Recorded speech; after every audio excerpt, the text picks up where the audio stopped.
we are working with King because King is a good dog, but he doesn't have a lot of impulse control yet. He's slow moving. He doesn't jump around or jump up on you, but he doesn't hold his mark. We were working on place commands and other things, and you know, King's big thing is he has good pack drive. He wants to go with you places, but he also sees you move and he hops off his spot. If you have a dog like this, you can get a lot of success in kind of eliminating this by using obedience drills, right? And using targets. And that's what we're gonna do in this video. We're gonna get King to go up on this target like he's been learning to do. We're gonna put him in a sit, and we're gonna have him hold that mark while we move, maybe distract him with a leash or a ball or my movement. We're gonna pull away, get some distance from him. We've done this a little bit this morning, but the key here is to make sure that, you know, you give the dog a clear directive. I want you on the tire, I want you on the marker, and I want you to not move. Doesn't matter what I do. We may even introduce a little bit of conflicting pressure for King today, which is, we'll explain when we're doing it, but it's basically, you know, it's as simple as if you have the dog in a sit, you're gonna give them a hand signal for remaining on their spot, and you're going to say the command sit while you pull on the leash. So you're saying with your hand, don't move. You're saying with your word to sit, and you're pulling on the leash to tell them to come. But you don't, you know, that's conflicting pressure. The command has been given, it's sit, it's not get up. You get the command when I call you. So it's kind of a long-winded way of saying we are going to be working on just like implied stays. We're going to get King to understand that when he's put on a mark, he's not to move until he's given another command. All right, you ready, King? Come on. King, up, sit. This dog's on day 2, okay? It's only the 2nd day. He's doing really good. Sit. Sit.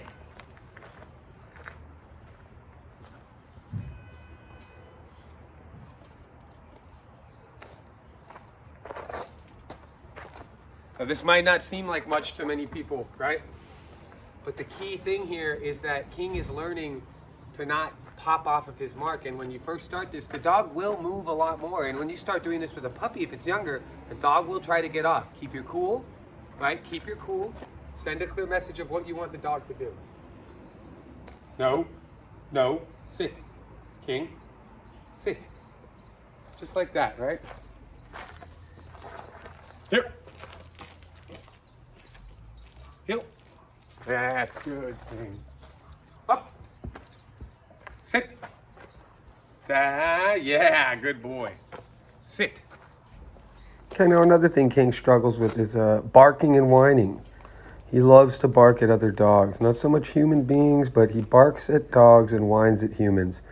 And there's a dog right across the street here that loves to bark. There are tons of people in the street right now, neighbors and whatnot, talking and yapping. So it's good that he's holding his spot and he's staying quiet. Watch this.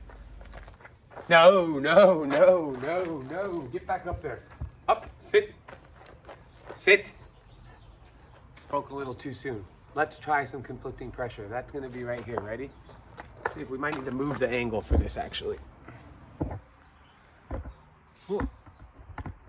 Okay, King.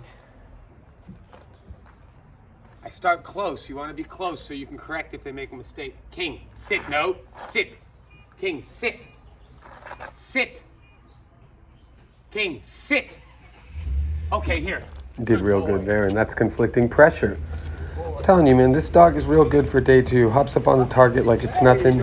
King, sit. He's getting spinning into heel, but he's very stubborn. He's strong, and I don't think he ever really got that structure from his owner. Very well intentioned, great owner.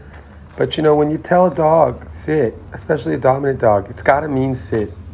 Doesn't mean maybe sit. You gotta follow through. So King is just a really good dog, but it's all about follow through, structure. He knows he's not gonna get away with any bullshit with me because I haven't put up with any bullshit from day 1. You know that? You're a cute So dog. just remember, leadership is never punishing the dog, right? We talk about that. Allowing the dog to, you know, bullshit around and be a mess is just gonna cause problems. So if you ask for a sit, No better different damn than well give you a giving sit. That upward command on the, you know that little directive with the leash? You go up on the leash, Butt goes down. It's the same thing when you're pulling them into heel. Get them habituated into that. You're gonna be moving off my hip if you're gonna press into my hip. You're doing real good, King. You're doing real good. You might drop the leash when you get the dog to a place where they understand what's expected of them, okay? Yeah, bud.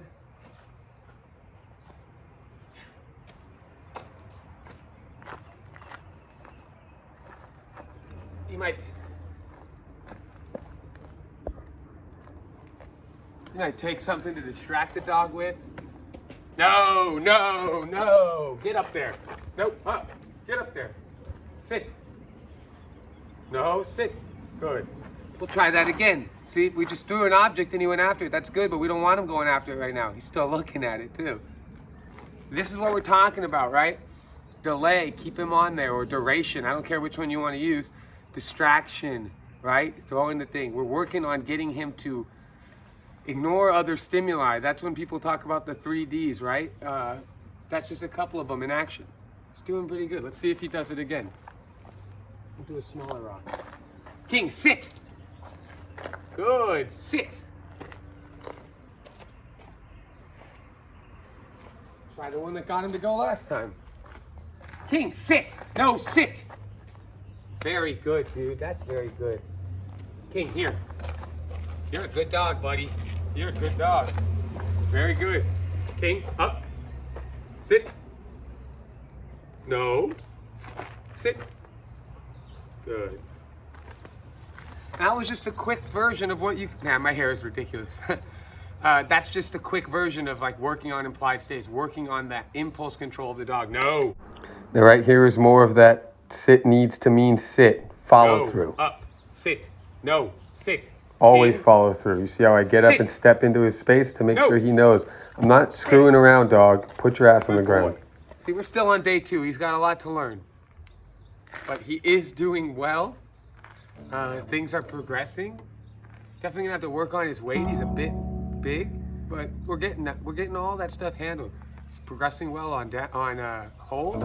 He's going down in the kennel. He wouldn't even go in the kennel when we started. So he's doing real good. That whining stuff's gonna have to get sorted out, but we'll figure it out.